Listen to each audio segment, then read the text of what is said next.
وعلى آله وصحبه أجمعين ثم ما بعد. We will start straight away with reading a bit more from the book that I have compiled and written. But before we do that, on my way to High Wycombe, I was thinking, and I asked myself, why are we always begging for more? The Prophet ﷺ said, "Kun qani'an, takun ashkar an-nas." Now be happy with what you have, pleased with what you have, and you will be the most grateful. I'm the most appreciative person. And as I've mentioned briefly yesterday, there is a difference between a pleasant life and a happy life. Now, your life doesn't have to be pleasant in order to be happy, to be a happy life. A pleasant life is a life that you imagine yourself to exist in, which doesn't, and that's why a pleasant life never makes you happy.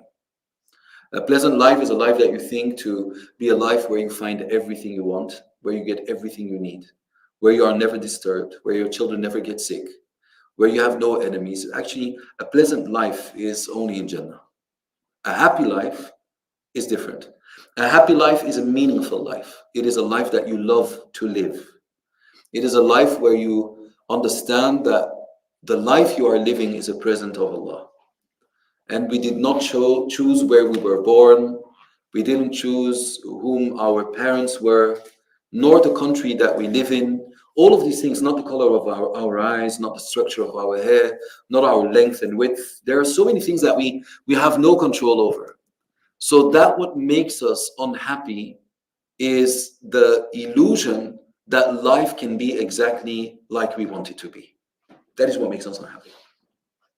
But if you learn to do with a happy life, meaning a meaningful life, meaning that you have a reason that goes beyond just a pleasant life, then you understand that you don't need a lot of things to be happy. But now that was not what I was thinking. While I was walking, I said, well, I was not walking to High Wycombe, I was driving. While I was driving to High Wycombe, I asked myself, look, why do we always want more? We always want more.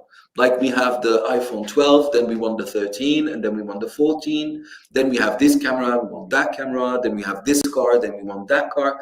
And it looks like we are never satisfied with what we have. Then when I look at the older generation, meaning my grandmother and so forth, she would do like the same phone as I mentioned yesterday for 20 years. And she didn't have the urge to buy anything else. She would have the same television for literally 30 years. 25 years, and she was not in need of another one. So why are we always looking for something new, something? We are looking for a beauty, but we are never satisfied. Our thirst is never quenched and our hunger is never stilled. Why is that? Because we were created to find Allah's beauty. And that is why we keep on craving for more, because we've never found that beauty. And that's why we look for more of this, more of that, because we are begging to be satisfied. We are begging for our thirst to be quenched and our hunger to be stilled, but that will not happen. That will not happen if it's not by, through, and with Allah. So we are actually created to be happy. And that's why we are always on a quest for happiness. We were created to find peace of mind. We were created for that sake, but we are just channeling these emotions in the wrong direction. The moment you direct that urge or that desire to be happy towards Allah, then that is where you will find it. But as long as you do not direct it towards Allah, then you will never be satisfied. You will always look for more. Now I want this, now I want that. And we're begging for that happiness.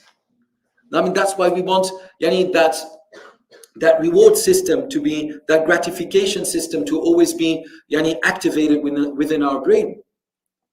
But we have that system in our brain, but it should be activated by Allah, not by anything else. Because if it's activated by Allah, it will never lay down again.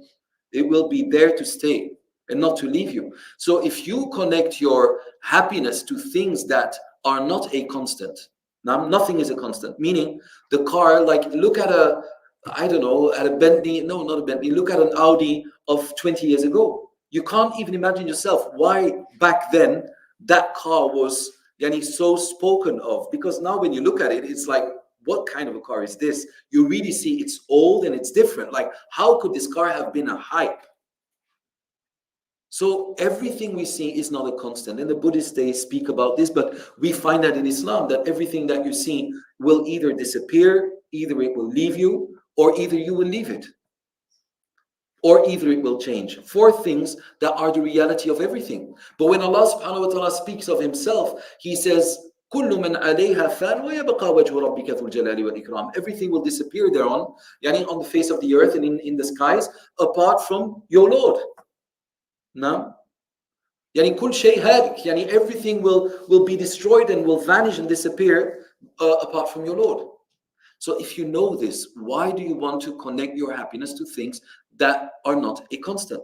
Yani, why do you want to connect your happiness to things that may actually make you unhappy?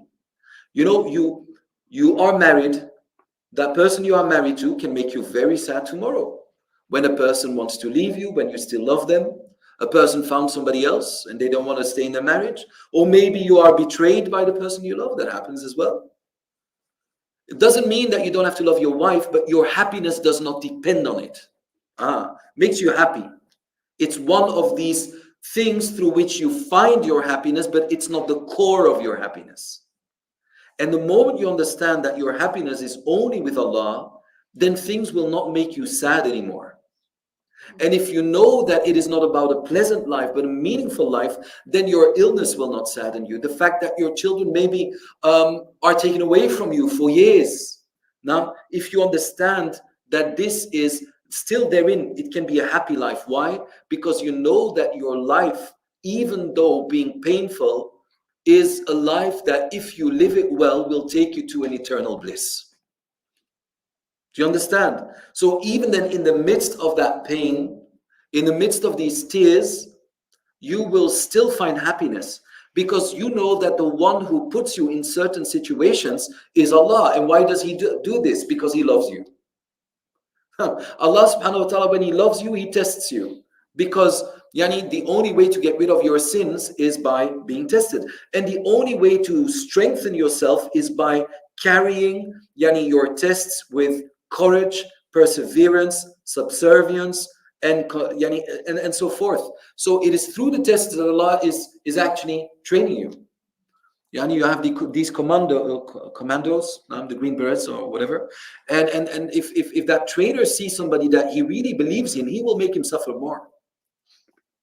Now, in that little soldier thinks that the lieutenant or whatever, the drill inspector hates him because he said, you do 50 extra, you walk 5 miles more. He says, why is he doing this to me?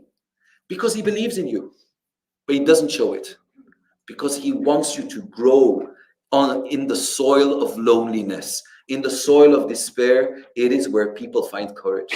In the soil of distress, it is where people very often find happiness. It is there where we are tested to the bone that we will grow. That's the way it works. Very often, people that did not have to suffer to get somewhere are people who are not conscious of the blessing they have. But if you have to work for something, you suffer for something, then you appreciate that something. Now, if you become a doctor, how do you call it? An honorary doctor? Do you call it like that? Somebody, Honorary doctor. Honorary doctor. It's just the university looking at you. Oh, we like what you do. There, you're a doctor now. Well, you will say, mashallah, but it's not the same as if you have to work for it in a different way. So what I'm trying to say, as long as you keep on looking for a pleasant life, you will have no happy life.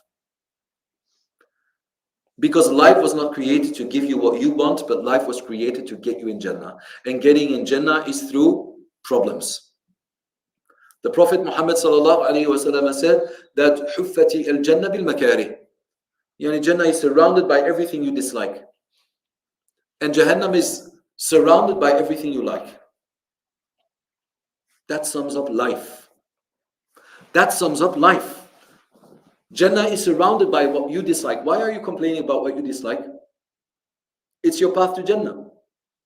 It's like you work for your employer, and then you start complaining that you have to work. He says, why are you complaining? You have to work to get your money. Now you want a castle in paradise and you don't want to work? You want rivers of milk and honey, you don't want to work? What is working? Working is not just prayer and fasting. That would have been easy to get in Jannah like that. Just fast and pray, mashallah, everybody will go to Jannah. It's not about that outward worship. It is about the worship of life. That you use everything in your life to get closer to Allah, even the hardships. And the moment you understand that, you will be happy. Now, an atrocity, you will be happy.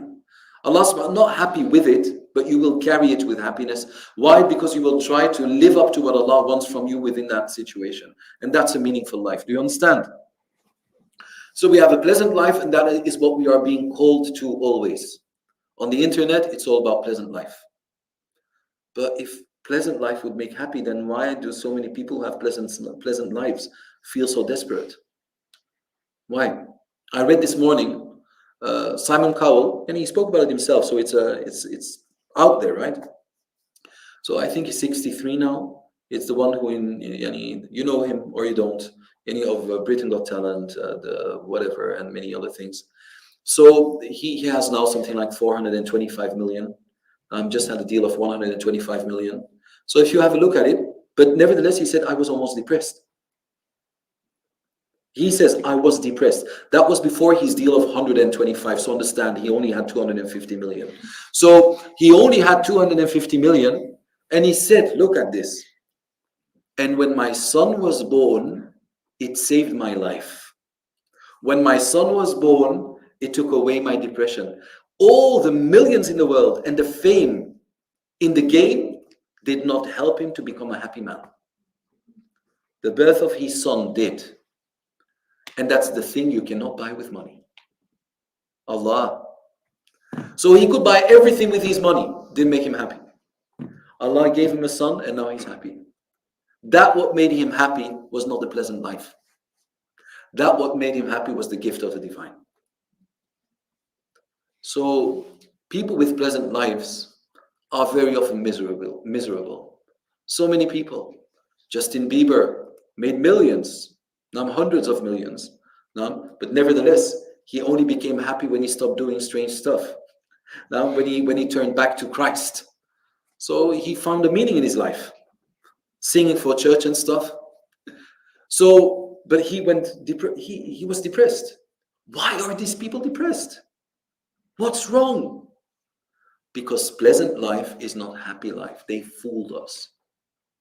They fooled us by saying, if you live in a villa, you drive a Land Rover, Range Rover, you have a sauna, you have a jacuzzi at home, and you have a six-pack, and you can wear a Rolex around your wrist, then you are a happy man or a happy woman.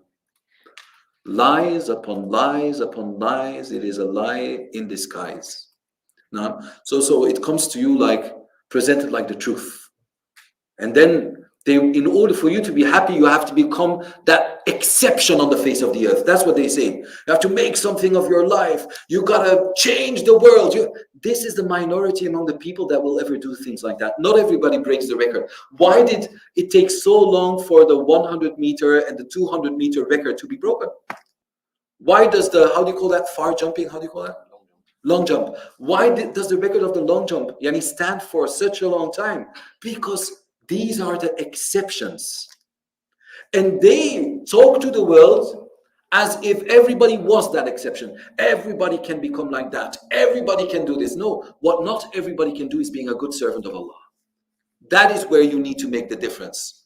And that is something that everybody can do. So instead of making us feel miserable by concentrating on things that do not make us happy, let us concentrate, and that the majority of people cannot do, let us concentrate on things that make us happy and that the majority of people can do. That's why we are always people. Did you ever come from the internet or from your phone feeling happy and energized, like really, wow, I'm going for life now? Most of the time it's like, oh, you feel heavy, like you lost some time, and that's why you go again to forget that you feel heavy, and then you just become addicted to your phone. Your life stops and you're looking at the lives of other people. Fake happiness, once again. And it's when you connect to the real world, that is where you find your happiness. It is when you wake up and you say, I have a sufficient amount of everything in my life. I have enough clothes. I have clothes that I don't wear. I have clothes that I don't wear. I have like a jumper that I always go back to. And my wife said, why are you always wearing that one? I don't know why. It's always one of the three that I always take. Even if you buy new clothes, you find yourself always going back to your favorite. So you wake up and you say, I have enough shoes, I have enough clothes, I have enough hijabs, I have enough hats, I have enough of everything apart from one thing, of Allah in my life. And the moment that you stop being a beggar, who's begging for more dunya, and you turn into a seeker who seeks for more Allah, that is where you will become happy. Because then you are doing what you have been created for. If I were to transport a polar bear to the desert, he will be miserable. No fishies, no sliding on the ice, no diving and swimming. Far too hot. But if I were to take that camel and transport it to the North Pole, camel will not be happy. Why? Because they're not in the environment that they were created for. Every molecule in your body, everything was created to be directed towards Allah subhanahu wa ta'ala. That's your environment. Your environment is nur. Your environment is deen. Your environment is submission to Allah. And that is the moment that we will become happy people. And happy means really happy.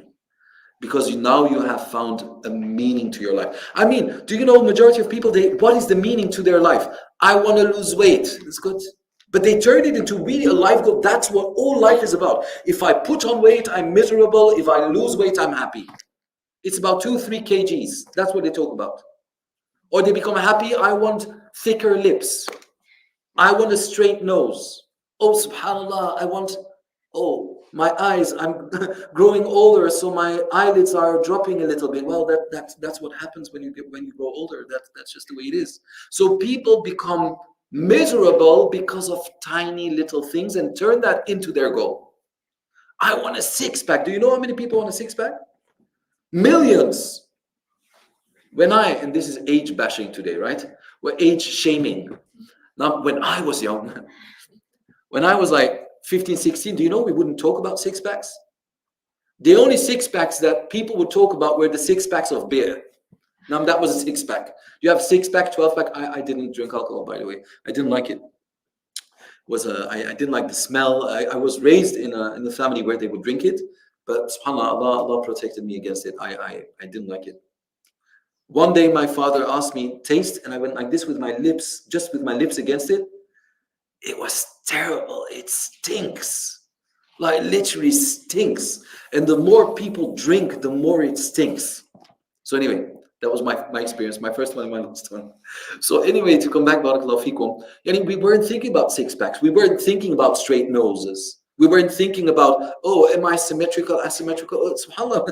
Like, don't you think that the corners of my mouth are a bit too much upwards, so I have like this kind of Joker kind of smile? Well, now that you say it, yes, you look like the Joker. Do I look like Batman? So this is the way that people talk today. I mean, what is that all about? When you're dead, you will be devoured by worms. What are you going to do then? SubhanAllah. People are looking now to preserve their bodies exactly like the Pharaoh. Do you know the climax of, do we say decadence? The climax of decadence, right, is that you worship your own body, exactly like the Greeks would do. Now, it's all about their body, that they were making these statues, they were making the perfect build, and everything was about veneration of the self. We're back. We went like 2,000-3,000 years backwards. SubhanAllah, all about the body, all about the self. Happiness is all about me looking good and feeling good. The problem is you don't feel good. You just feel good because of the response of the people to you loving yourself. That is what the world is about. You feel good because people love you. You feel good because people venerate you. And that is why they are so in a state of panic when Hollywood actors grow older. They now have to inject themselves with all these different things. Then they have these, subhanAllah. Anyway, why? Because they have to stay young in order to be loved. Because who likes to look at a very old man with wrinkles or a woman and find them to be interesting? Now people will no longer listen to you, applaud for you. So you have to stay young, eternal youth. Elixir of life. That's why we need these filters. Now, I talk about this quite often. Yani these filters hiding who we are up to a level, oh, I'm not going to share this picture. Now, if it has no filter. So when I look at you in real life, you have no filter, believe me. So what are they doing now? Makeup that makes you look like you are behind that filter. Now, really learn how to make makeup that you don't need a filter when you what? When you make a selfie of yourself. So I'm always filtered. Can you imagine? So we are back to a time where people venerate the self and don't venerate Allah. And that's why you need to watch out. Don't be the reason why people are distracted from Allah. By calling towards yourself. Don't be that reason. If you want to use social media, you want to use YouTube, then do it to remind people of what matters. Yani not just Allah, remind people of nature, Sayyidi. You walk through the forest and you tell the people about the different plants, the different flowers, the different, I don't know what, trees. Say this is this kind of tree, and the difference between this tree and that tree is such and such and such, and this is Allah subhanahu wa ta'ala who made this. So you can combine your passion, share your passion, as I am doing. My passion is knowledge. I share knowledge, right? But that's not the same as calling upon yourself. So try to what your passion is, connect it to inviting towards Allah. And if everybody does this, we have a correct view on the world. But now everybody invites towards himself, like subhanallah. Okay, there is the cat that jumped on the imam, huh? It goes viral on the internet. That was a very beautiful thing. Why don't you just leave it there? All of a sudden, everybody jumps on the wagon. Everybody starts making now videos about the imam and the cat. Why do you jump on the train? That was what happened. Let's direct all the people to that man because he was the beauty. But now we start, and I'm not saying everybody, and I'm not pointing towards one person in particular, but it's just people now jump on that train, like I'm doing now, talking about the imam and the cat. So direct people just to that man. But now people want to draw the attention towards themselves. So we are living in a very strange world where it is very easy to distract people from what counts, from what matters. Be the one in this world, in the midst of the noise, be the quiet. What is the quiet? Allah's voice and the voice of the Prophet Muhammad sallallahu alaihi wasallam. We are desperately in need of Quran and Sunnah we are in need of Quran and Sunnah more than ever. And to derive from the Quran and the Sunnah what people need. If we don't find it in the Quran and Sunnah, we find it nowhere else. Can you imagine we are Muslims and we speak more about other things than we speak about Allah's words and the Prophet sallallahu alaihi wasallam? That doesn't make sense. His words alayhi salatu wasalam, should be at the core of our discussions. People are talking about a cat, but people don't even know the name of Allah. The majority of Muslims don't memorize the names of Allah. I don't know if you imagine. The majority of Muslims do not memorize all of the names of Allah. What are we talking about then? Where are our priorities? Now, people don't know Allah, but you want them to know you? People do not know Allah, you want them to know you? People do not know how to pray, you want to show yourself around the Kaaba? People don't even know how to make Umrah or Hajj based on knowledge. So you use your worship, as I said last time, to invite towards yourself. And that's the most despicable thing that you can do in your life. And I said it last time, and I'm saying it again. I'm not yet, inshallah, that old where I start repeating myself all over again. And I hope I will never get there, inshallah, because it's not a must. You can, like our friend, myself, inshallah, we will grow old and never repeat ourselves. Do we agree? Khalas. That's a promise. Allah, if I start doing that, just tell me. But I often repeat myself because I believe that repetition is the essence of teaching. It's not to come up with new things. It is sometimes say in a different way. So anyway, meaningful life, pleasant life are not the same. Don't look for a pleasant life, look for a happy life. A happy life is a meaningful life. A meaningful life is a life that is worth living. So you go from pleasant to happy. From happy can only be happy if it's meaningful, and meaningful means that you like living your life. And then there is no day where you wake up that you regret seeing the sunlight. Khalas, that's what I wanted to share. So we are always in need, we are always looking for something new because it satisfies us for a short amount of time, but in reality we are just channeling the need to be loved in the wrong direction. We were created to be loved by Allah and by our parents.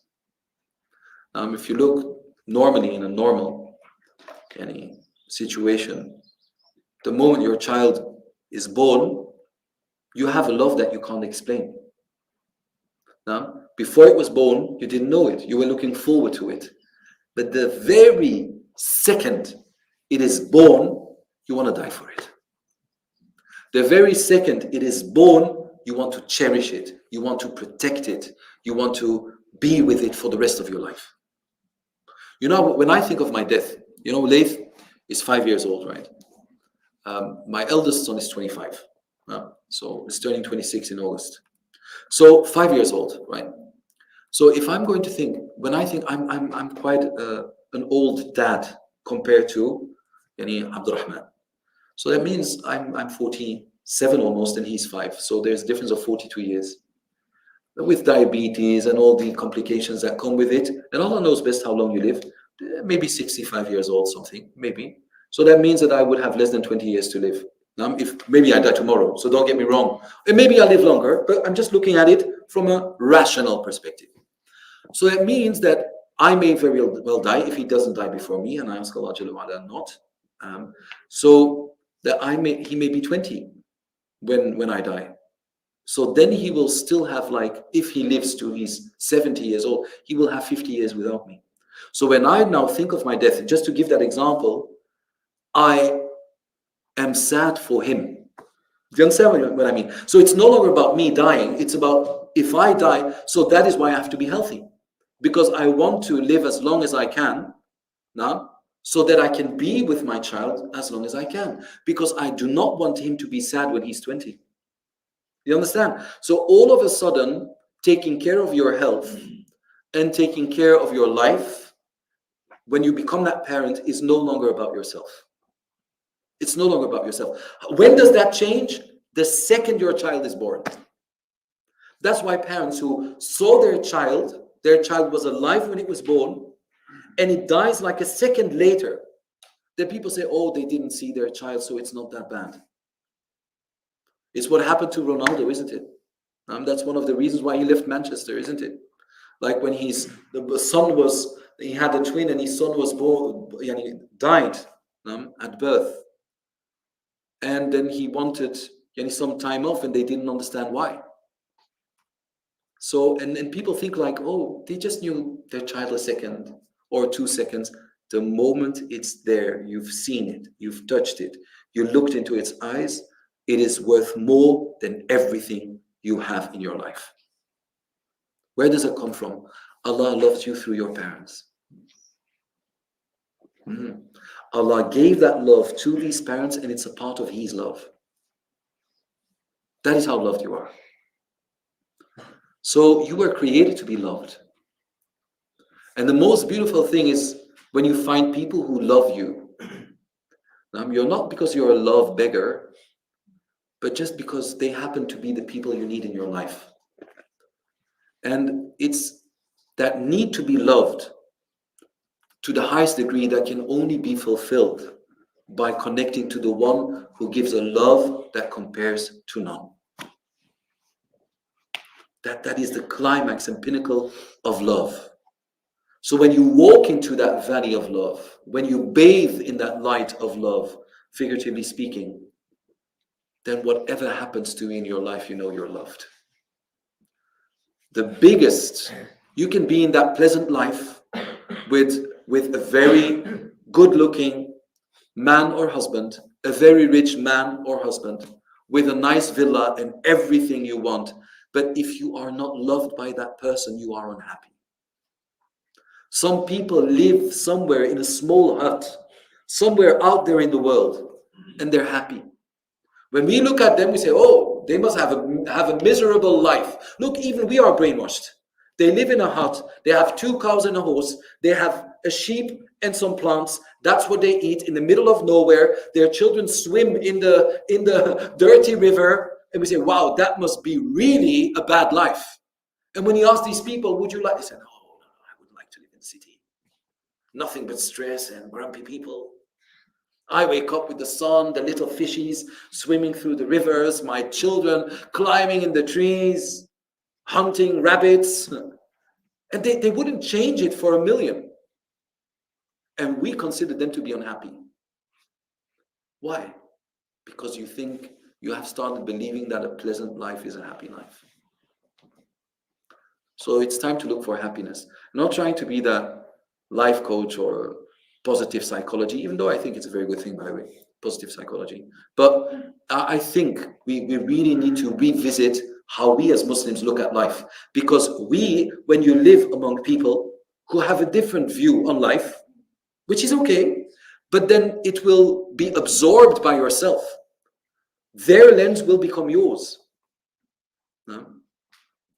And that's why the Prophet ﷺ said, if you live with the people, you become like the people. And people always understand it means that you will become kuffar. No. It means that the lens through which you look at life will be different.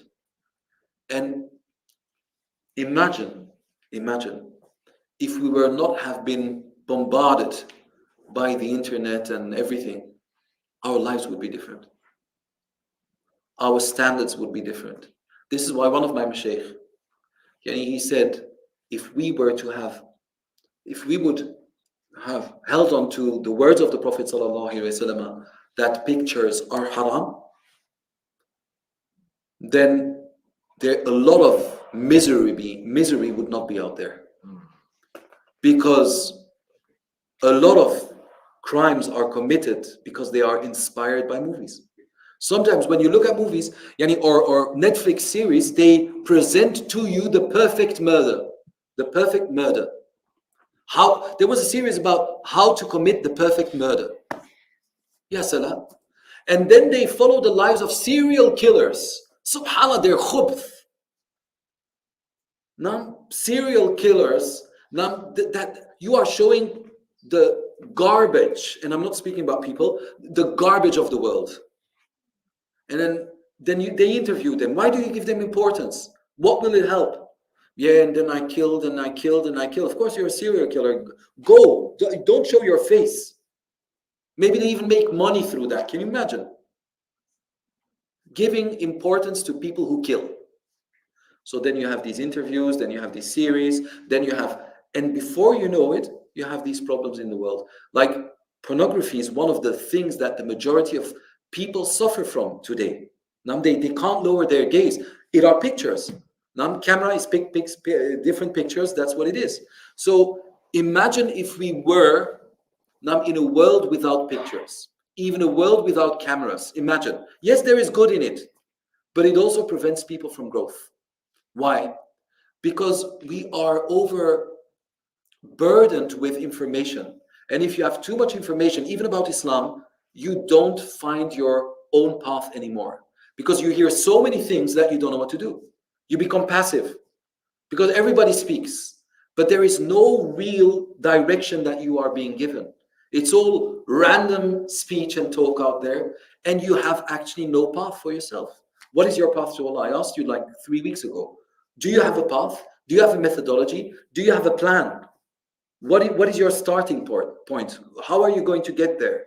What are your challenges? What are your weaknesses? What are your strengths? What counts? What is on your priority list? What will you get rid of to start with? You don't have answers to these questions. And that is the result of being overburdened. Now, an overload of information is never good, whatever that may be, apart from Quran and Sunnah. You can listen to the Prophet ﷺ every day.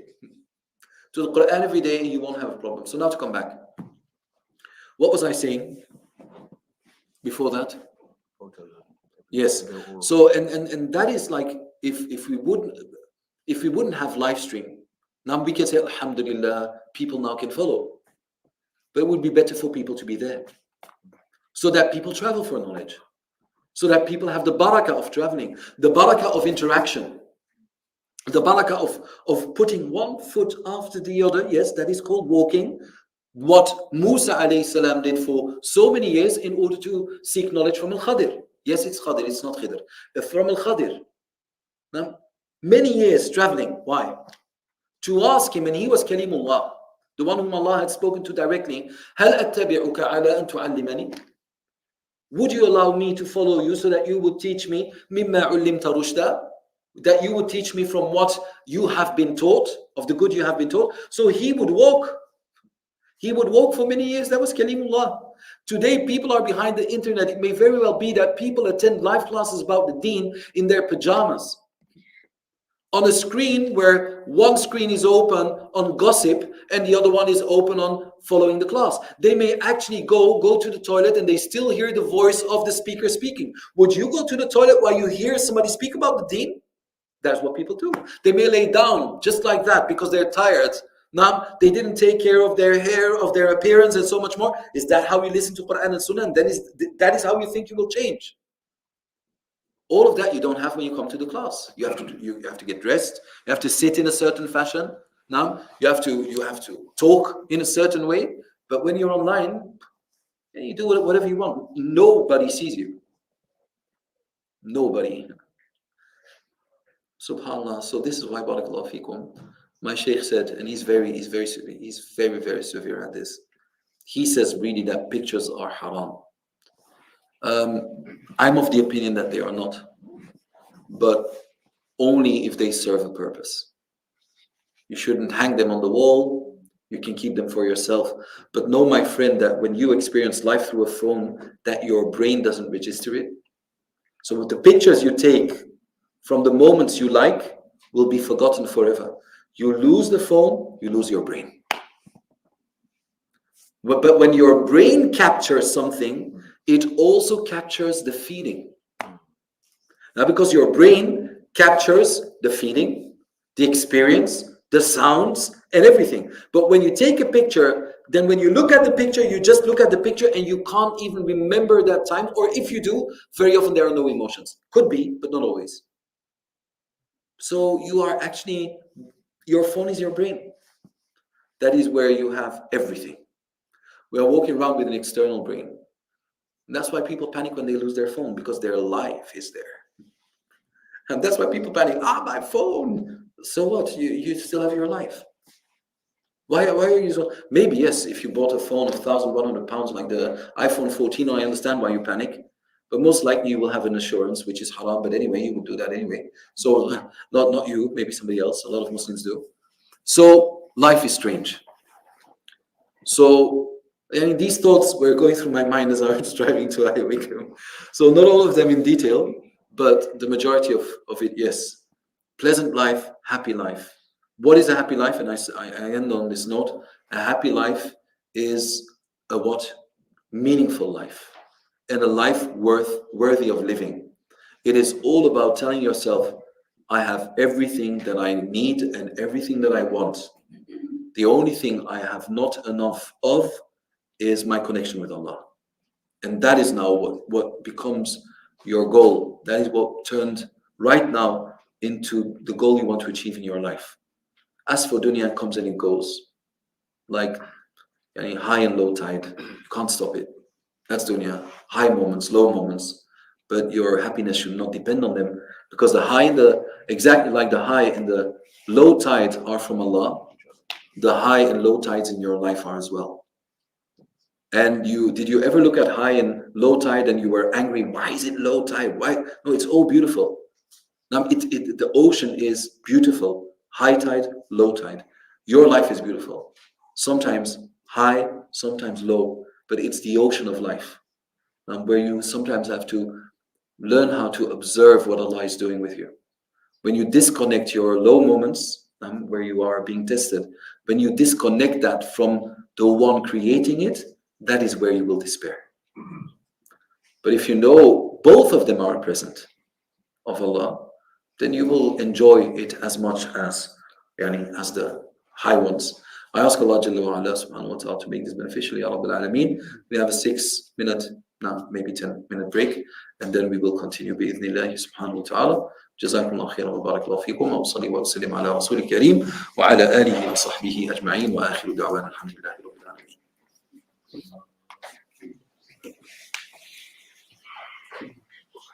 When you started talking about live stream.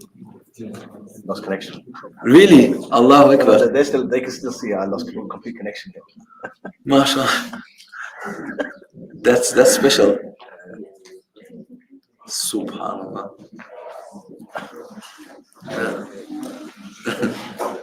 And the backup, so that's the going. But I should have spoken about Jannah, then we would have seen Jannah. So Mama's in control. I gave her access so she can step in. Oh, really? Just managing the comments.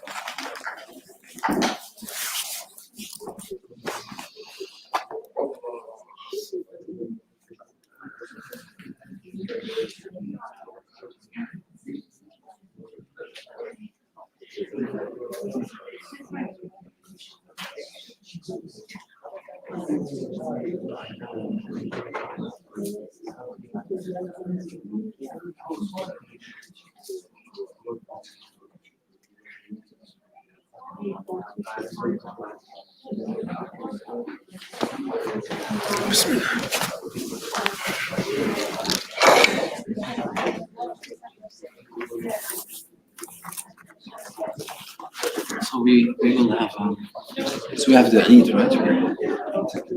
Well, at least 2 weeks break if you need to be longer. Then making assumption no next week, no the following week, and then we restart. And then if you are, you just have to decide it with the prayer out. Yes. Yeah. When for the Sunday, when we return, what do we return to? That's a good question. It's for you to decide. Because the story of Yusuf, we could say, well, we're going to pick you up as part of our tafsir as we go through the journey. Yes. Either we carry on with the Prophet's module or we can move to the next module. Okay. Which I don't know what it is to okay. I will.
I've actually changed it up.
Yes.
Thank you.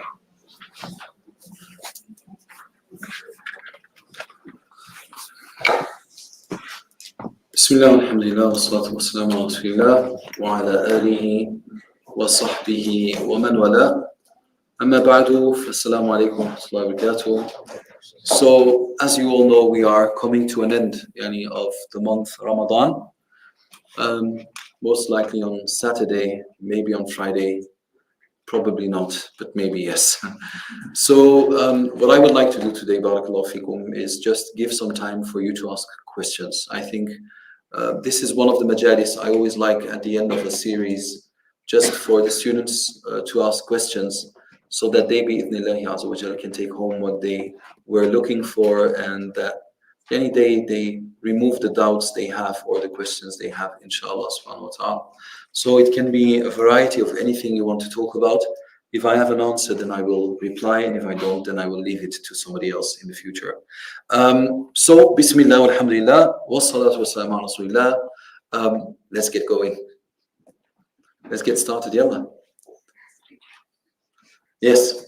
When you visit a graveyard, Yes. can the people who are buried, do they know you're there?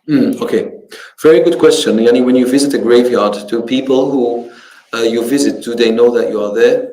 The scholars have differed about this.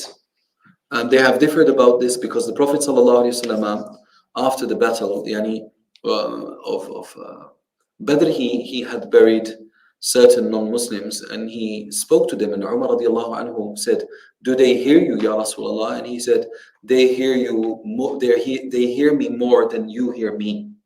So based on that, we know that the dead can hear the living. The problem is, does this apply only to the Prophet ﷺ, or is it for everybody? The strongest opinion is that when you visit a grave, that the person can hear the good things you say. So if somebody goes next to a grave and starts like speaking ill or insulting the person because he holds grudges against that person, well, he will be blocked off from your evil spirit. But if not, then when you talk to the deceased, they know you are there, and you can make dua for them. You cannot ask things from them, but you are definitely, you can speak to them, and they hear you. You can comfort them by being there.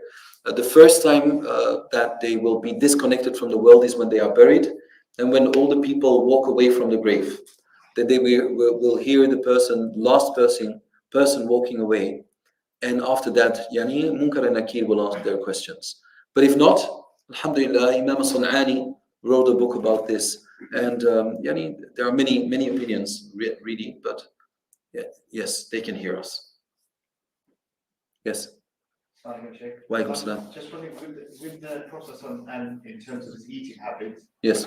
when would they sort of start taking water? Would it be at the start of the meal or at the end of the meal? That's a very good question. What I couldn't tell you because I've read more than one thing, so I don't know what his habit would be. Allah, I don't know. I can't get the answer to that. No, because there are many narrations. There are different narrations where both of the things are mentioned. But I don't know what his habit would be. So it's either that or I don't know. Allah, sorry. There's not one popular opinion. Not that I know of. There has to be, but I don't know. I don't know. Yes. No. If there is a live transmission of Tarawih, can you use that to do the Tarawih at home? The question is if there is a live feed or live stream of Taraweeh, can we pray with that? No, we can't. The prayer would not be valid. Or some would say your prayer would just be, some said you'd pray with the intention of somebody who prays alone. I'm not saying this is correct. I don't think it's correct, by the way. So you would do takbir the moment they do takbir, and you would quickly recite your Fatiha, quickly recite a surah, and then you would remain standing listening to what? The recitation of the Imam that is on the live feed. He would do ruku' or you would do ruku', but not with the intention of following him, but rather to be in your own ruku'. And this is like throwing out your net on Saturday in order to not to fish on Friday, in order not to fish on Saturday and then take it back on Sunday. So that's not correct. So you can't. The only place where the scholars have said that it's allowed, it is in some parts of some hotels, rich, expensive hotels, where a certain room has been transformed into or has been included into the haram. So when you are there, you will hear the Imam through the speakers, and then you would be allowed to pray your Taraweeh there so that you don't have to walk all the way these like 25 meters to the haram. But that would be with the fatwa of the fuqaha who have turned that part of the hotel into a part of the haram. That would be the only exception if you go by that opinion. And but if not, no, it's not correct. No. Somebody else? Yes. Different shape. What pets are you allowed to keep? My wife loves birds, so she's got budgies. Yes. So are you allowed to keep them? And then the ruling on if they breed and they have children, are you allowed? Can you give the children away? Can you sell them or not? So yes, we are allowed to have pets. We are also allowed to have birds. There was a Sahabi radiallahu anhu, a child that would have a bird. He would have a string around the foot of the bird. And he would walk with it, not like drag it, right, before people start saying things, but the bird would happily follow it. You know that even when a duck knows you, the duck will follow you. That's the way it works. So he had a little string attached to it, and then the Prophet ﷺ would ask him always, how is your bird doing? And one day his bird died and the child was crying. So the Prophet ﷺ comforted him. So yes, we are allowed to have birds, we are allowed to have cats. We're even allowed to have dogs, but not in the house. So if you have a big garden, you can keep a dog. That's all right. You can walk your dog. Maybe it would be strange, from a muru'a point of view. And muru'a means from what is socially acceptable, at least in the community where you live. So imagine me walking around with a pit bull or something. It would be quite strange, even though it would not be haram. But so we keep the animals that are not najisa, that are not impure from an Islamic perspective. We are allowed to have them in our houses though, so that's no problem. Yes. No. So those who not that I do it, but those who then breed those animals. Yes. Okay. And in terms of selling, I've heard some rulings about potentially you shouldn't. Yeah, when it comes down to dogs, yes, the opinion is that you shouldn't be selling dogs. But the problem is, I think today it's something entirely different. I mean, you train a dog that guides the blind, for example. That takes a lot of time to train a dog like that, the Labradors, And so you are not asking really money in return for the dog, but for the time that you have put in training the dog. The same if you have to train a dog to guard somebody, to guard your house, whatever it may be. So it's normal that in exchange for that, you will ask money. So that's okay, but you if not, then you are allowed to sell animals. That's okay, like horses and so much more. There's no problem whatsoever. The Prophet ﷺ bought a camel, bought a horse, bought a donkey. It's really in relation to dogs. But then the dogs are divided into two categories. Allah subhanahu wa ta'ala speaks of dogs in Surah Al-Ma'idah. And he says, Mukallabin yani. These are the hunting dogs. And they are trained. And the difference between a dog that is trained to hunt, if you shoot a bird, for example, and the dog returns, and the dog returns with the bird dead, then you are allowed to eat it, because most likely he did not bite it until it died, because he's trained. And if a normal dog that was not trained to hunt would return with a bird that you had shot, for example, with an arrow, whatever it may be, then you are not allowed to eat it, because you don't know whether he bit it and it died because of that, or whether it was dead before he found it. So Allah subhanahu wa ta'ala, and he even says that these dogs, that you have taught of your knowledge. So these are kilab, and the word ilm was attributed to them. So, and the reason why now we are allowed to eat that what they bring is because they're mu'allamin, because they have been taught. And that's even the dog who has knowledge is different from an ignorant dog.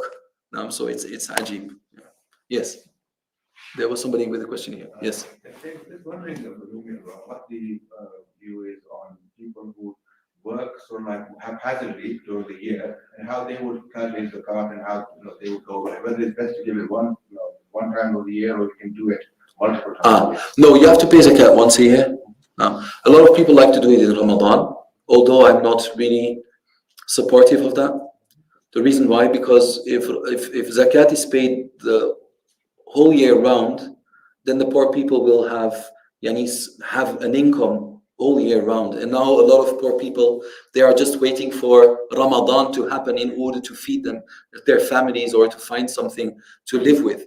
So that's why I believe it starts when you have your nisab, when you are responsible for paying the zakat. That moment you write down, and then a year later you look again, and if your money is still above the nisab of the zakat, then what? Then that is what you pay your zakat on.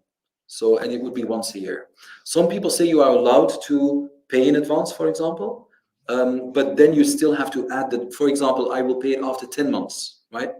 So I pay it after 10 months, I do that, but now I make more money in these 2 months that are after these 10 months, then I have to add that. And if I didn't, then I add it to the year afterwards. But anyway, you have to pay zakat, you do it once a year. Sadaqat, you do it during the year. Yes, somebody else? Yes. You've spoken about the importance of the tasawwuf, so Yes. having a spiritual connection with Allah. No. Are you able to share practical advice on how we can encourage people in our lives, so for example, family or friends, to No. also build on that spirituality, other than making dua for them, so like practical things? I think that's one of the most challenging things, because when you see the light, it doesn't mean that everybody sees the light.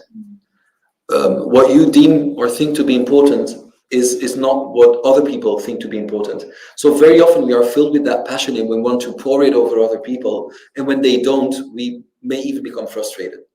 So I think the best way to do this is to try to have circles of knowledge in your house or with your family once a month, where people gather now, and you try to set that up, and you say, like, we will read from Riyadh al-Salihin, whatever it may be, and you prepare that, and you try to transmit to them the importance of a connection with Allah, but through the Messenger sallallahu alaihi wasallam, through the Quran.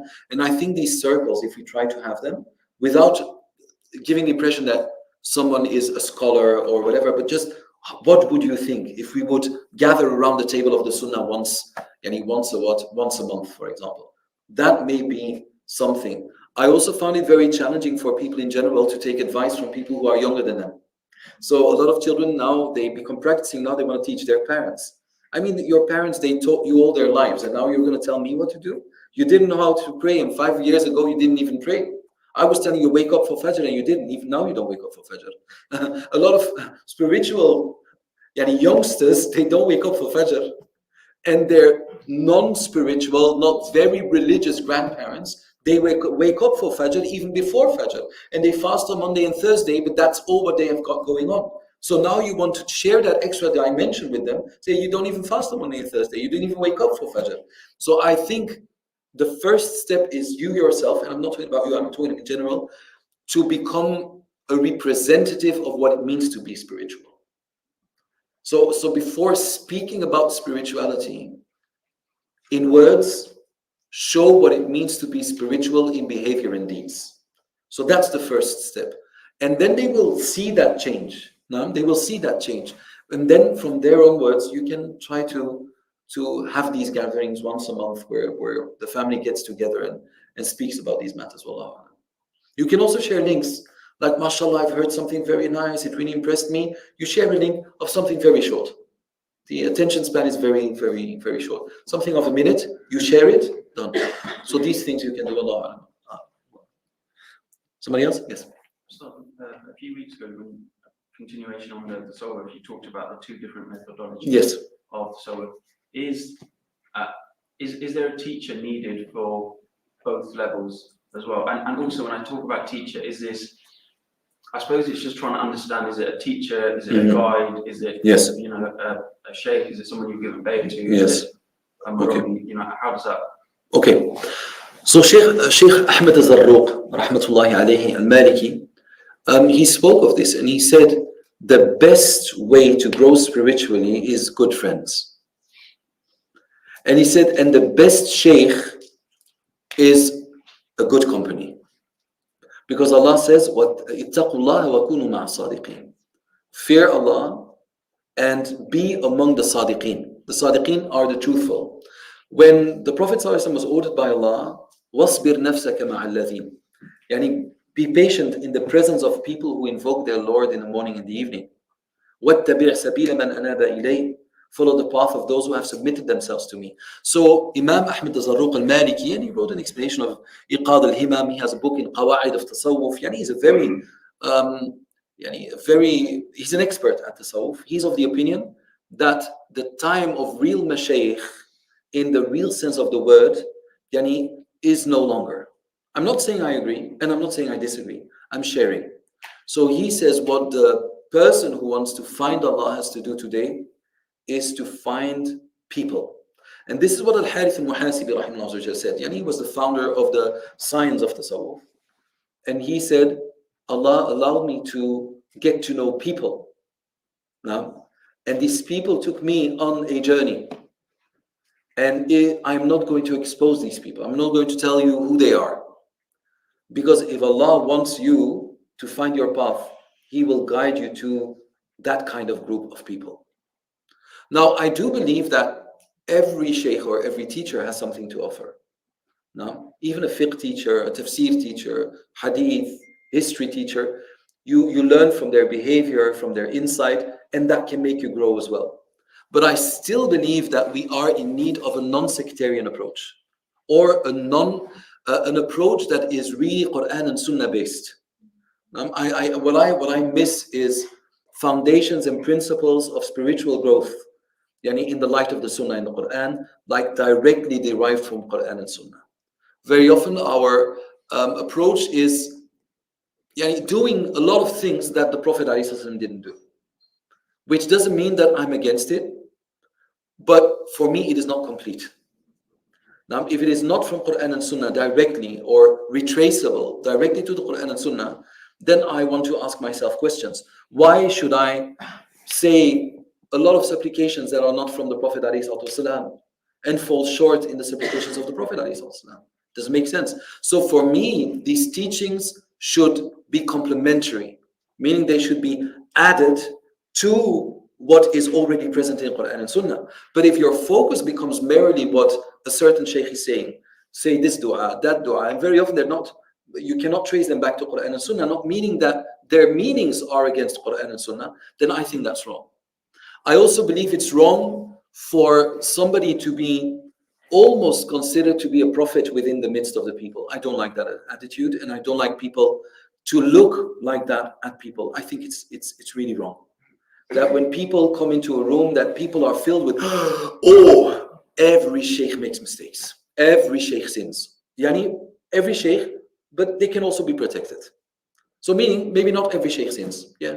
but they have the possibility to sin. That's a very big difference. Do you understand what I mean? So some people are protected by Allah, they don't sin. That's true. And if they do not sin, then their sins are maybe minor sins, not major sins. Not like hasad and ghiba and namima, maybe small things. But so I believe that we have guides and we are in need of guides. But the way we connect to them should be in a correct way. A lot of people respect their sheikh more than they respect the Prophet ﷺ. They look up more to the sheikh than to the Prophet ﷺ. They would defend their sheikh more than they would defend the Prophet ﷺ, which doesn't mean that there are no murabbis. Don't get me wrong. You have spiritual guides. You have them. But the way that you connect to them should be a correct way. So I am with Sheikh Zarruq, who says, your best teacher is a bunch of good friends. Now, because they keep you. You can have a sheikh and you see him once a month, once every year, or you listen to him, he's somewhere out there in the world, but that will not stop you. But when you have good friends, now that you are with, they will not gossip. They will not pull you towards haram. They will remind you to pray. They will remind you you're losing your patience, work on your patience. And that's why the Prophet ﷺ said in the Hadith Sahih, Al-mu'minu mir'atul mu'min. The mu'min is the what? The mu'min is the mirror of the mu'min. So we are all mirrors to each other. Look for a good bunch of friends. And then, are there murabbis? Yes, there are. Are there spiritual guides? Yes, there are. But it is not for me to direct you in any direction. That is for somebody else, for someone to find out himself. And it's a call. If you are called, you will hear it. No. If you online. Yes, go ahead. There's a hadith from Sahih Bukhari, were it not for Bani Israel, meat would not decay. And were it not for Eve, no woman would ever betray her husband. Could you explain? Is that of the Mu'allaqat of al-Bukhari? This is, it just says Sahih Bukhari 3399. I can have a look. Yeah, have a look, please. Next question? Yes. If you're trying to, for example, adopt like a habitual, like you mentioned the other week about sitting and drinking water, habitual good deed, I guess, like a sunnah. If for example, like if we take the sunnah of fasting on a Monday, the reason was behind it is the Prophet ﷺ was born on a Monday. Is it wrong to fast on this, for example, to adopt that as well as fast on the Monday, but fast on the day you were born as well? No, fasting on the day you were born, but in our case, could be a form of arrogance. But in this case of the Prophet ﷺ, it was a case of humility and gratitude, and we are not sure whether we would do it just like for our own sake or really to thank Allah. So the Prophet ﷺ would fast on a Monday, and because of that, yeah. Kitab al-Anbiya. Yes, can I have a look? Sorry, just if that power cable comes out, it disconnects. Okay. You can zoom in if you want. Yeah. It's touchscreen.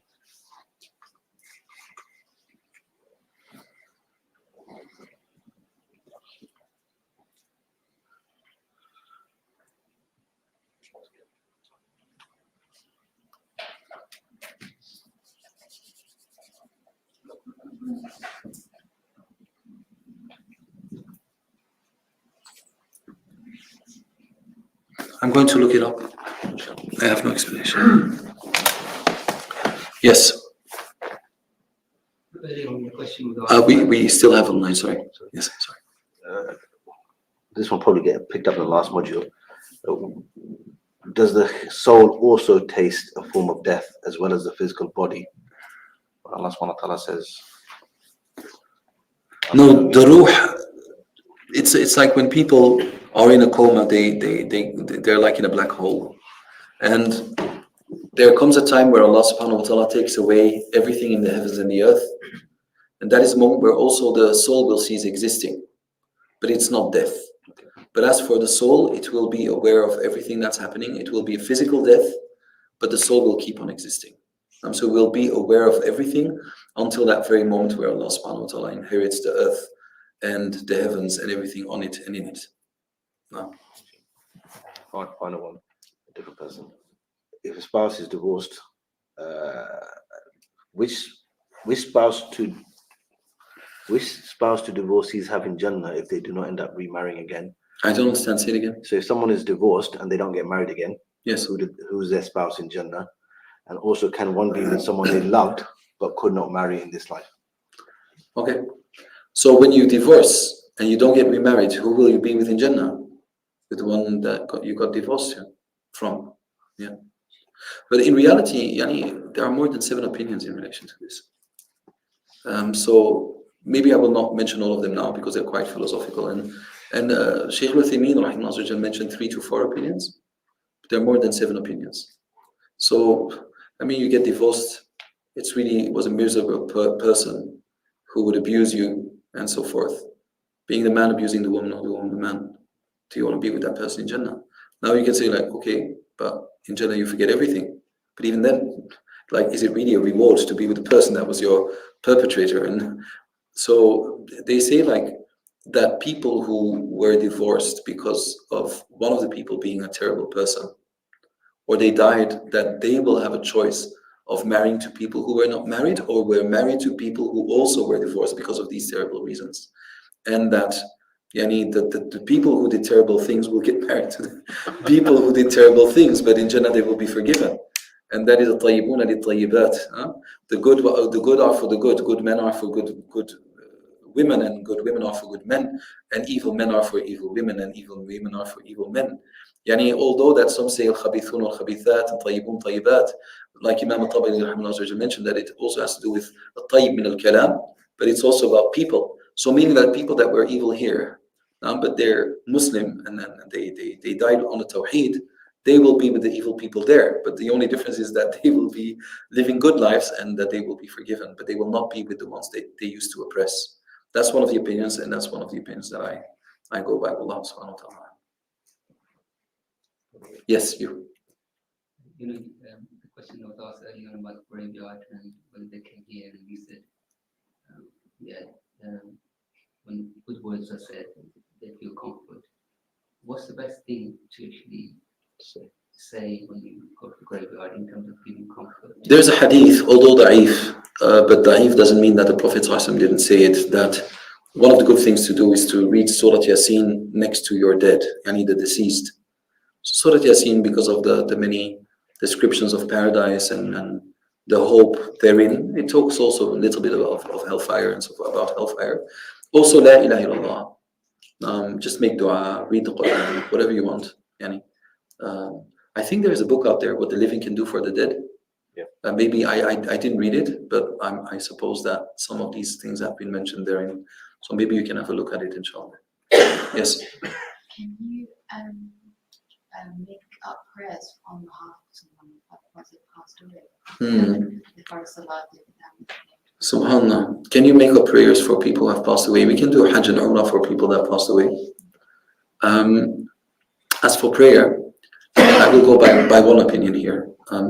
It is when a person didn't pray, or when a person didn't pray and started making up his or her prayers and then dies, that one gives away from the inheritance for each prayer a certain amount of money, and it can never be more than a third of the entirety of the inheritance. That's a Hanafi opinion, by the way. So that you, for example, you didn't pray 5 years, 10 years, and now you say, oh, I have to pray. So you start making up your prayers. So now they say, if the person leaves money behind and was among those who used to make up their prayers, that the prayers that he or she didn't pray, one can pay money from the inheritance of that person, and that the person has left behind, but never more than a third. Never more than a third of the inheritance. So that is an opinion within the Hanafi fiqh. If not, no, you can't make up prayers for people. So that 1/3 of inheritance would just like you could just use it all up if it's like a lifetime. Yes, exactly. 1/3, no more than 1/3. 2/3 remain. But then the fuqaha, the jurists, they divide it in such a way that the money would return to the inheritors. So it's a hila. In the Hanafi fiqh we have hiyal, which means like a way to navigate around something. So that's the opinion. They also say if a person was not making up his prayers, then those who inherit his money have the choice to either use that third to pay for prayers or not to. And some would dislike it because the person did not put any effort in making up the prayers. What about if someone that you haven't inherited any money from them, but you're choosing to? You could, no, it should be from the person's money because it has to be from the person's deeds, if you understand what I mean. So we can't make up money prayers for people. Yes. So could you just speak to the importance of making up these prayers? Oh, we spoke about that before many times, but I will. Not praying is one of the reasons why we go to hell. No, and prayer is an obligation. It is something you have to pay, exactly like zakat. The Prophet ﷺ or the Sahaba radiallahu anhum, they would not consider anything to be kufr apart from not praying. Yeah? And the Prophet ﷺ said, "Al-ahdu alladhi baynana wa baynahum as-salat, faman tarakaha faqad kafar." The difference between them and us is prayer, and whoever does not pray, yani has committed an act of kufr, regardless of it being an action of kufr or real kufr, meaning that it makes you a kafir.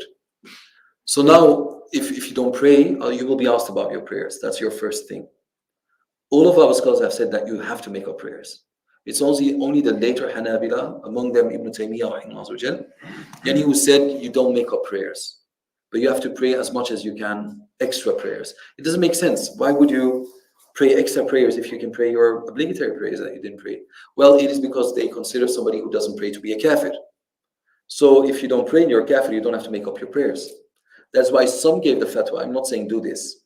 That's why some gave the fatwa, like if you, astaghfirullah, if you have to make up a lot of prayers, you can actually say, I am kafir now, and now I become Muslim. Yeah, it's a fatwa. If you die after saying I'm a kafir, then you don't say I'm a Muslim, then you have a problem. So, but that's a fatwa out there. I'm not going to mention the name of the person, but it's quite a strong fatwa that some scholars have worked with, which I would never advise and not say to do it, right? So they are of the opinion that when you do not pray, you are a kafir. And that's why they say, yani, you don't have to make up these prayers. But all of the other madhab are very clear about this. Yani, you have to make up all the prayers that you didn't pray. And if you don't, you go back to Allah Jalla wa Ala, and that's one of the major sins.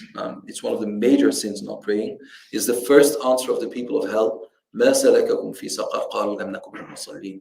What made you end up in Saqar? They said we were not among those who prayed.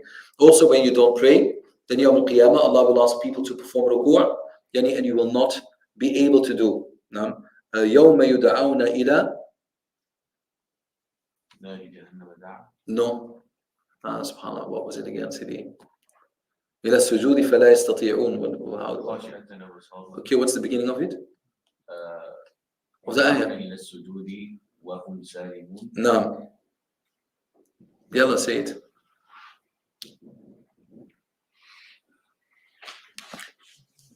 So يوم يدعون إلى السجود فلا يستطيعون, right? خاشة أبصارهم ترهقهم ذلة وقد كانوا يدعون إلى السجود وهم سالمون. So Allah subhanahu wa ta'ala says that day they will be ordered to perform sujood, and they will not be able to do so, because when they were in their life, they were healthy and they would not make sujood. So that is when people will have to make ruku', and the munafiqun will not be able to bend their backs. That is when you didn't pray or didn't make up your prayers. So that's why it is obligatory. Ibn al-Qayyim rahimahullah speaks about hukm tariq as-salah, a must read for every talib al-ilm. The ruling of he or she who doesn't pray, and he advocates on behalf of both parties in such a way that you don't know what's actually right, but you have to read it. Yes. Two questions.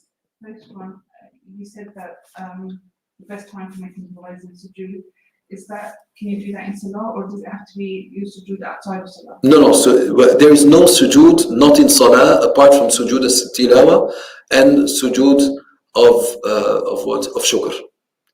So we don't perform just a sujood out of nowhere. So when the Prophet ﷺ said, the dua is answered in the sujood, Then he meant in prayer. No. And that would be deviating from the prayer. No, that won't. No. And the second question is for my daughter. Can Yes. she have the same cat in Jannah? Can we have? Her pet cat, can she have? Yes, of course. Yes, yes. Yes, you can. You can have the same pet cat that you want, only it will be much more beautiful than it is already. But that's one of the questions that the Sahabi asked. He said, Ya Rasulullah, I heard that in Jannah, yani, we can't work. He said, but I love cultivating. So anyway, and harvesting and so forth. So the Prophet ﷺ gave an answer, a quite detailed one. So yes. And somebody said, can I be with my horse in Jannah? Yes, but your horse will have wings. So it's all different. Yes, you please, first you. Yeah. Yes, you. How can a mother and father build a connection of love with the Quran for babies as soon as it's born? I don't understand your question, sorry. So how can a mother and a father build a connection of love for the Quran for a baby who's just born? So in your Okay. I believe a child will love what you love. Just look at people who love Manchester United. Or Liverpool. Look at the dads that bring their sons to the game. These children go even more crazy than their dads. They're shouting, they start crying when they lose. Why? Because monkey see, monkey do. And I'm not saying they're monkeys. Because monkey see, monkey do. And so if your children find a love in your life for the Quran, they will love the Quran. So it's not something that you have to teach them, it's something that you have to become.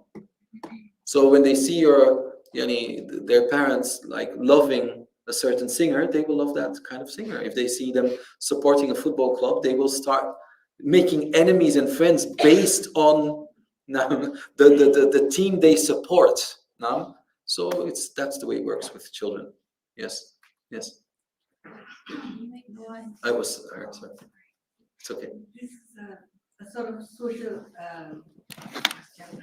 I remember you said in the class that we attend these classes and actually we come, we attend, and we go, and we don't even know who is another person in the class. Mm-hmm. We should introduce each other so that we can make this bond.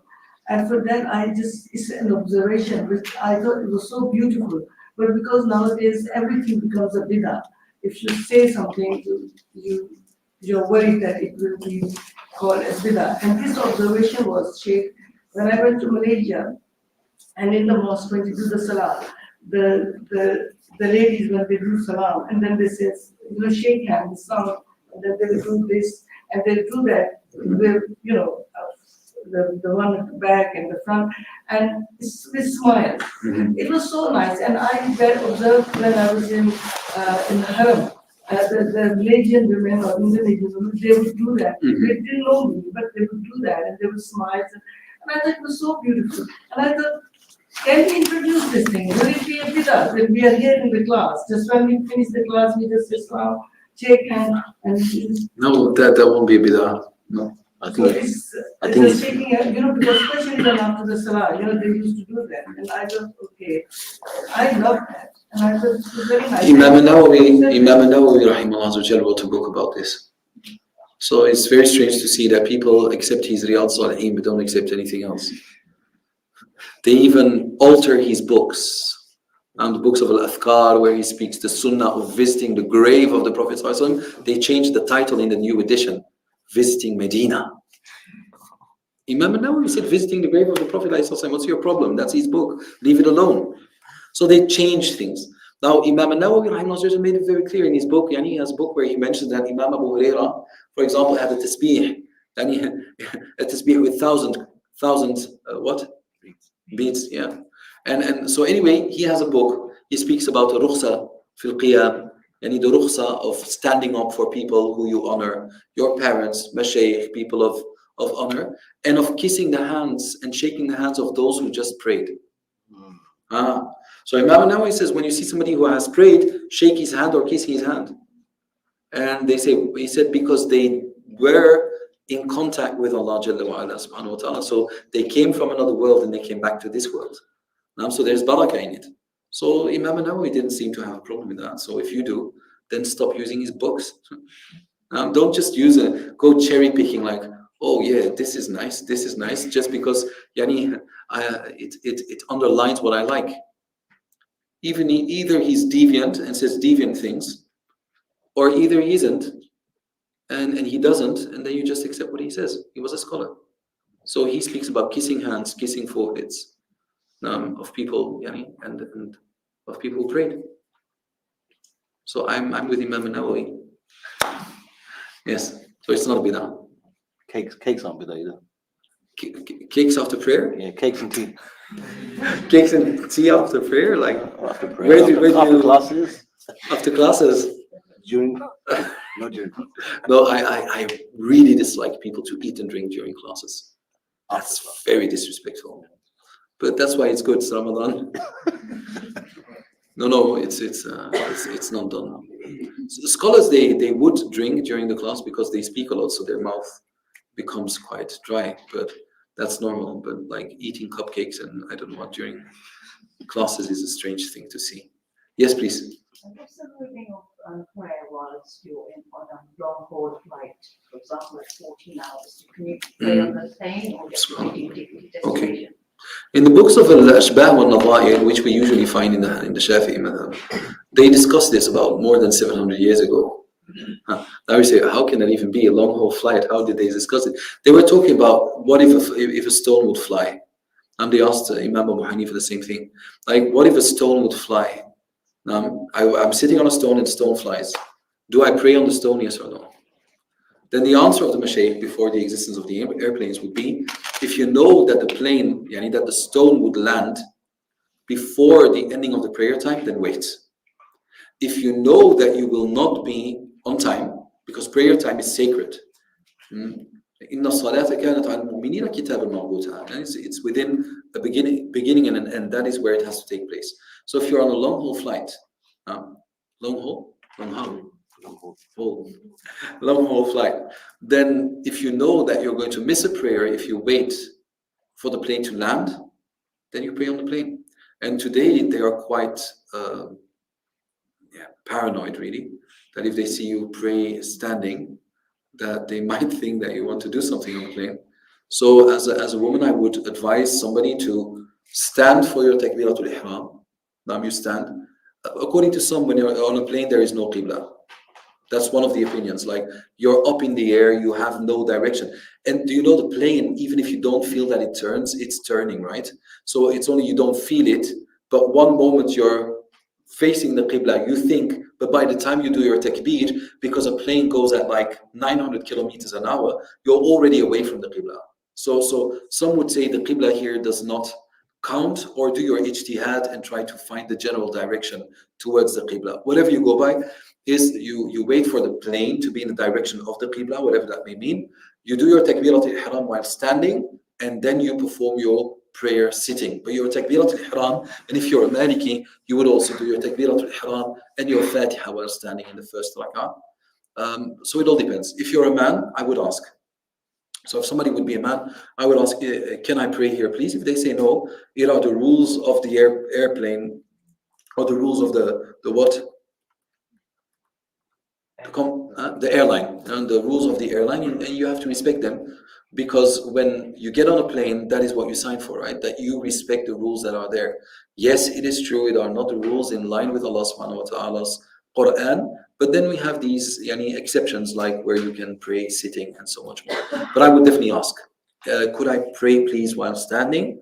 And either they say yes or no, but you know that turbulence can come at any time, so you shouldn't be risking your lives. And this is why a lot of the scholars, like Sheikh Zarruq rahimahullah in his explanation of Hizb al-Bahr, he spoke about praying on a ship. And some of the scholars are of the opinion, when you pray on a ship, it's better to pray not standing but sitting, because of the danger of the waves, and you could end up harming yourself. It all depends. I'm not saying that's the fatwa.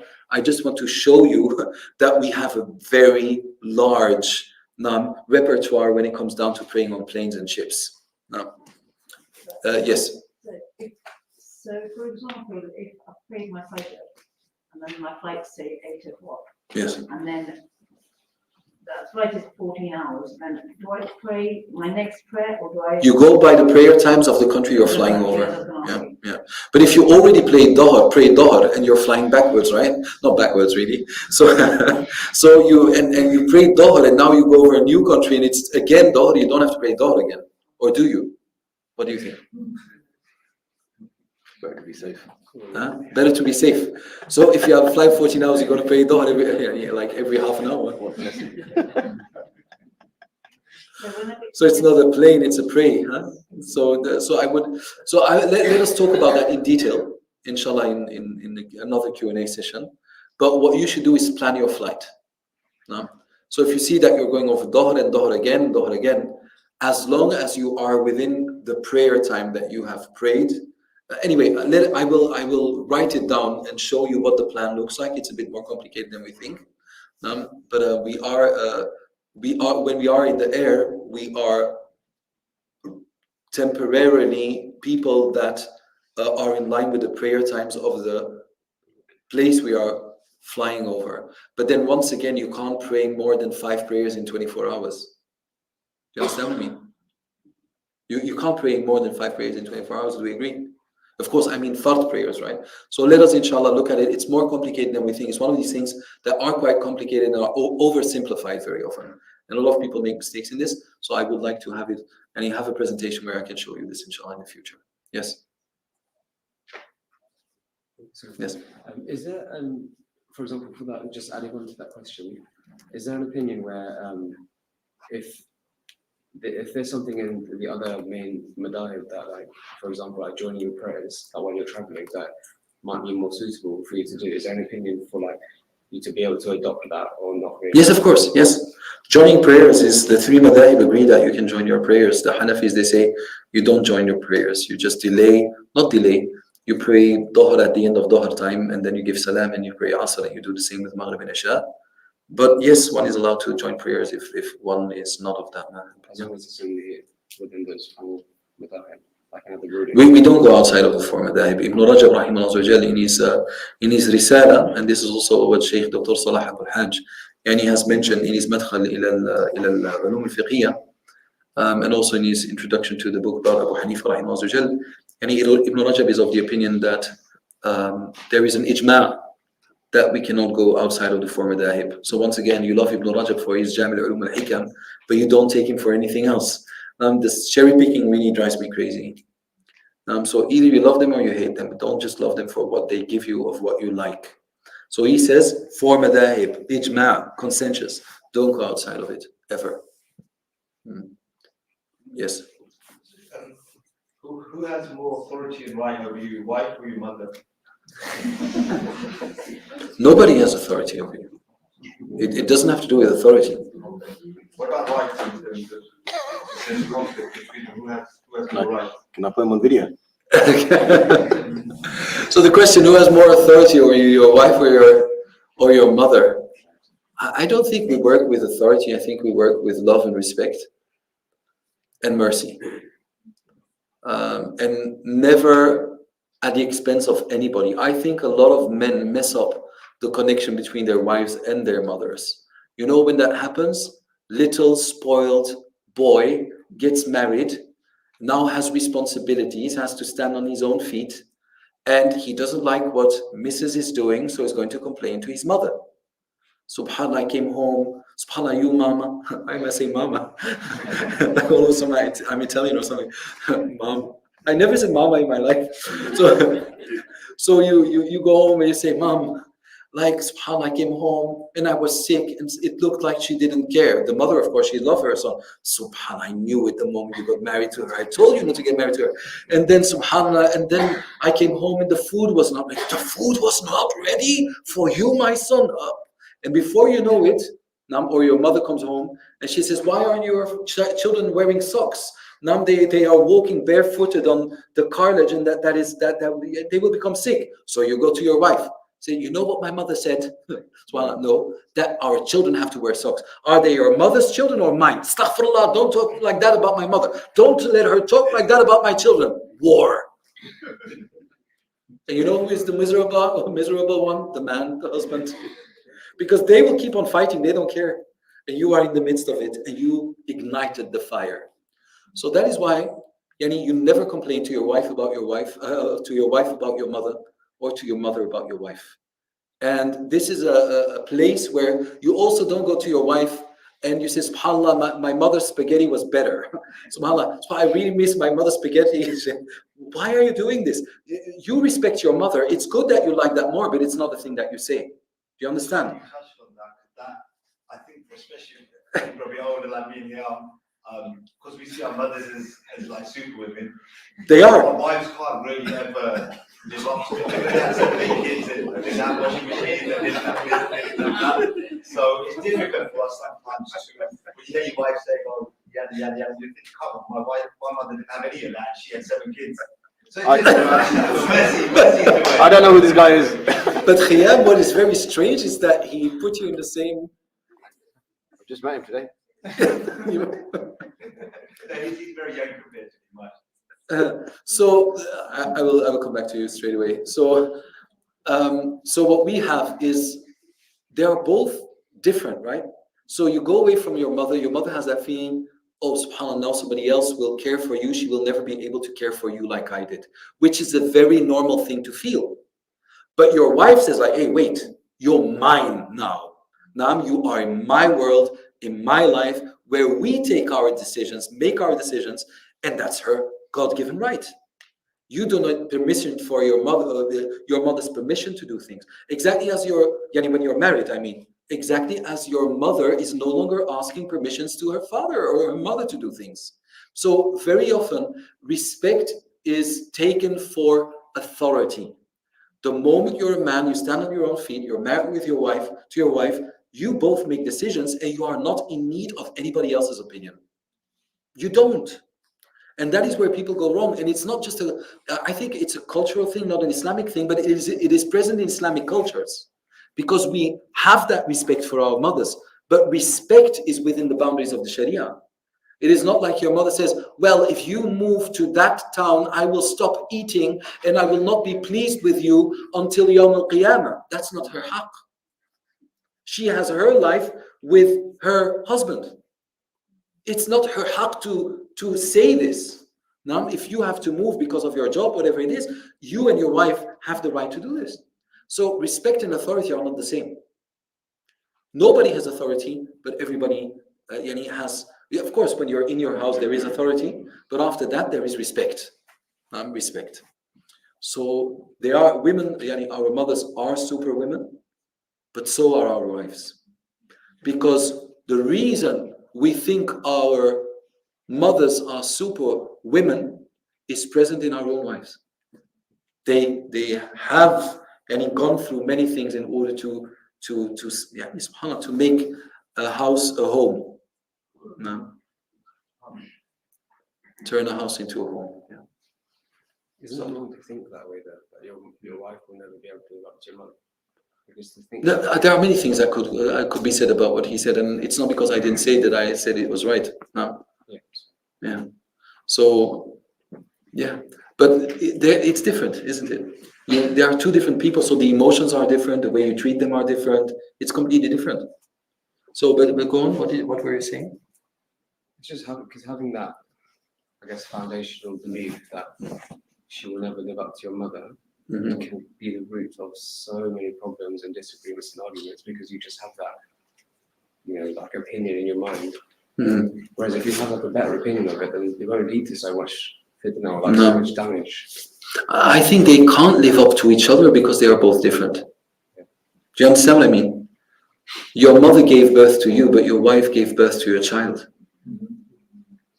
Do you understand? Your mother was the reason for your life, and your wife is the reason for you to continue after your death. Do you understand what I mean? So it is a very, they're different. The feelings are different. The behavior is different. You can't even compare it. I think the biggest problem is when people think that respect is authority, and that very often mothers can manipulate their children. They can use that emotional side where they say, I'm unhappy now, Jannah is under my feet, this and that. SubhanAllah, I mean, that is not a good way to talk to your children. That is manipulating the children. And that's a very, very bad thing to do. So at a certain point, when your child leaves the nest, that is exactly why you were shaping that child for, to deliver that beautiful child to society where it can thrive and grow. But it's one of the most difficult and painful things to do as well. So Allah subhanahu wa ta'ala. He was first. Yeah. You said, or I would like to ask for a recommendation of a dua that would maybe be incorporated into life, into daily life. One that you haven't mentioned maybe previously.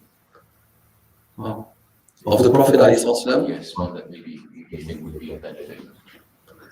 Maybe I've mentioned it, but not often.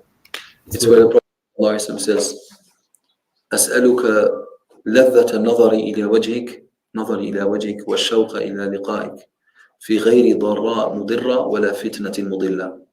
I think that is one of the most powerful ad'iyah that you can do. I ask you for the sweetness of gazing at you and the longing to be with you without it harming me or without it being a fitna for me. And try to see that a lot. I mean, if it's answered, can you imagine?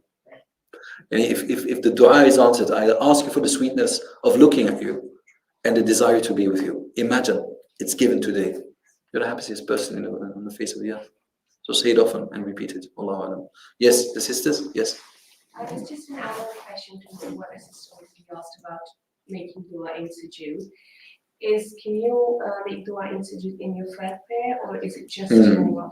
So the reason why the confusion exists is because of within the Hanafi fiqh, they say that you should not make a dua for yourself, or rather, you shouldn't ask for things that other people can give you. No? So meaning in your dua, you say, oh Allah, for example, give me a car, give me a job, whatever. These are things that are related to the worldly life. You should be asking solely for things that, like, oh Allah, grant me patience, give me perseverance, give me taqwa, give me sabr, and so forth. So really, that is what the Hanafi fiqh prescribes. The other madhahib are not of that opinion. Meaning that you can ask in your sujood whatever you like. Whether it is fard prayer or nafila, whether it's a sunnah muakkada, whether it's a wajib like witr, you can ask in your dua whatever you like. If you follow the Hanafi madhab, yes, you make dua also in your fard prayers, but only from the ad'iyah, the du'as, that the Prophet ﷺ said. This is also opinion of Imam Ahmad ibn Hanbal, rahimahullah subhanahu wa ta'ala, where he says in your tashahhud, after your tashahhud, you can make dua, but only from the Prophet ﷺ's du'as. And other madhahib are of the opinion that you can add other things after your tahiyyah and salah Ibrahimiyya, that you can ask whatever you like. But the Prophet ﷺ said, فَلْيَخْتَرْ, yani that he chooses from whatsoever he wishes, yani according to Ahmad ibn Hanbal, yani min du'a'i, yani from my supplications. Wallahu subhanahu wa ta'ala. So if you're making just any dua, it can be in your own language, It doesn't have to be in Arabic. The only thing in prayer that has to be in Arabic are the things that were, anyway, no, your dua doesn't have to be in Arabic. But they say if you can speak Arabic, then you do it in Arabic. If not, then any language would do. No. I was speaking to someone last You were first. He's been asking for a long time. Sorry, I couldn't tell in the back. Yes. I was just going to ask, can you just touch on the importance of sticking to a mother? Because nowadays, a lot of people tend to drift away or follow different views and different stories. I think your question is like of not your importance, but the problem is that will take like, I think, half an hour to 40 minutes. So let us, inshallah, I have one in Dutch. It's about an hour. But of course, Dutch will not help you for the moment. So where I spoke about this matter, that was in 2012. So I will, inshallah, once again, talk about following a madhab. I think it's very important. Let us do that after Ramadan, if Allah gives tawfiq. And then I will answer that question. So the last question for the day. Yes. I think it's about like if you feel like you haven't done enough in Ramadan in these last 10 days. Is that feeling something that's more from shaitan necessarily, that makes you trying to focus on what you've not done rather than what you can still do? Yes. Is it about kind of doing your best? Okay, if you feel that you haven't done enough in Ramadan, is that feeling from shaitan, or is that from the nafs, or is it a good thing? I don't believe that you can't do enough in Ramadan. Because Ramadan is about fasting, right? You're fasting all day long. Then you're praying Taraweeh. What is not enough about that? One can always do more, but let's already appreciate that that we have been chosen to fast and to do Taraweeh. Because if you do these two things, the Prophet ﷺ said, "Man qama Ramadan imanan wa ihtisaban, ghufira lahu ma taqaddama min dhanbihi." And so it's also about the song. If somebody fasts and prays at night, yani Taraweeh, imanan wa ihtisaban, yani imanan bil fadila, wa ihtisaban lil ajr. Yani if a person prays hoping for the reward and believing in the blessing and the bounty of the qiyam, then all of his previous sins are forgiven. What do you want to do more? Alhamdulillah. If you didn't finish the Quran, alhamdulillah. If you didn't, I don't know, do 5,000 extra prayers, alhamdulillah. It's all good. If maybe you didn't pray all of the Taraweeh, it's not obligatory. So I think we concentrate too often on things that we didn't do. And if we do that, we will always be sad because we will never be perfect. So if we focus on what we were allowed to do, we will be happy people. Allah subhanahu wa ta'ala, that's how I look at it. I will answer your last question, Sean. Yes, you. It's related to the earlier question about the praise and complaint. Prayer on? I will explain. Yeah. Different question, but yes. Although when month of Ramadan, when you were to actually travel on a plane, although there's a dispensation for you not to fast, but if you were to fast, how would that work out in terms of closing and opening the fast? Or you closed it before you actually travel on the plane, and then when would you actually? I will add that to the schedule because we have problems, isn't it? What if you're fasting and you go to Australia or the other part of the world and the sun never sets? You die before you arrive. How did he die? He was fasting. So that will not be praiseworthy then. That would be a foolish thing to do. So I think we need to talk about these matters because I think they're, as I said, more complicated than we think. And the sunnah, yani, is it to fast or not to fast while you are traveling? Scholars once again have differed about that matter, so I think we can't discuss it right here. According to the Hanabila, it is encouraged not to fast when you're traveling. According to the three al-madahib, yani, it's better to fast when you're traveling as long as it doesn't harm you or exhaust you, and it would be better. The Prophet ﷺ was known to fast during his journey. Once only with Abdullah ibn Rawaha, that they said, yani, we were on a journey and none was fasting, but Muhammad ﷺ and Abdullah ibn Rawaha, yani, and that were the only ones. So he yani, did fast when he was traveling. But on the other hand, he also said, "Laysa min al-birri as-siyam fi safar." It is not a part of righteousness to fast when you are journeying. But then, of course, yani, this hadith should be understood in a context where the Prophet ﷺ said this to a man who was sitting under the sun, not protecting himself from the sun, and fasting nevertheless, almost losing consciousness. That is whom he said it to. So we can't do qiyas, we can't just practice analogy here, because it was in a specific case that was related to that person in question. And that's one of the reasons why we have to look at the context wherein a hadith was said. Wallahu a'lam. Wa usalli wa usallim ala rasulil kareem wa ala alihi wa sahbihi ajma'een. Eidun Mubarak. Don't eat yet, please. Nobody. The moon was not sighted. But I'm just saying this because I will not see you. Excuse me? Well, it will be Friday or Saturday, most likely Friday, most likely not, most likely Saturday, and not at all Friday, but maybe Friday.